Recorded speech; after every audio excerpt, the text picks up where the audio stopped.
Assalamualaikum warahmatullahi wabarakatuh.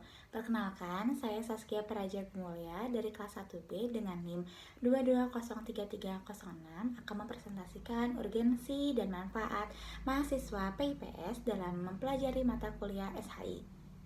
Sistem hukum Indonesia adalah sistem hukum yang berlaku di Indonesia dengan sistem campuran.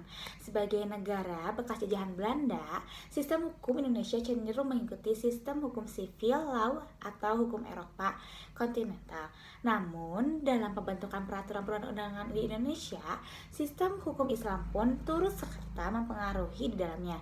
Sebagai negara hukum, Indonesia menganut tiga sistem hukum sekaligus yang hidup dan berkembang di masyarakat, yakni satu, sistem sipil, dua, sistem hukum adat, dan yang terakhir adalah sistem hukum Islam.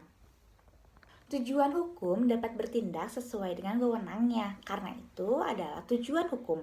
Tujuan utamanya adalah untuk mengatur tingkah laku manusia dalam hal menjaga ketertiban, keadilan, serta mengantisipasi kekacauan yang ada di lingkungan.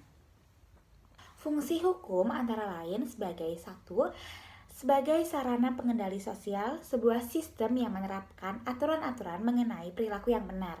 Kedua, sebagai sarana untuk mengadakan perubahan pada masyarakat. Dan yang terakhir adalah sebagai alat ketertiban dan keteraturan masyarakat. Sesuai dengan judul yang saya terangkan, dalam video ini adalah urgensi dan manfaat mahasiswa PIPS dalam mempelajari mata kuliah Sistem Hukum Indonesia antara lain sebagai mengerti dan memahami sistematika dan susunan hukum yang berlaku di Indonesia, termasuk mempertahankan, memelihara, dan melaksanakan tata tertib di kalangan anggota masyarakat dengan peraturan-peraturan yang diadakan oleh negara. Kedua, memberikan kemampuan untuk pemahaman hukum dalam konteks sosial, dan yang terakhir adalah sebagai sarana pendidikan untuk mengetahui sistem hukum di Indonesia lebih jauh dan mendalam. Sekian dari saya, wabillahi taufiq wal hidayah. Wassalamualaikum warahmatullahi wabarakatuh.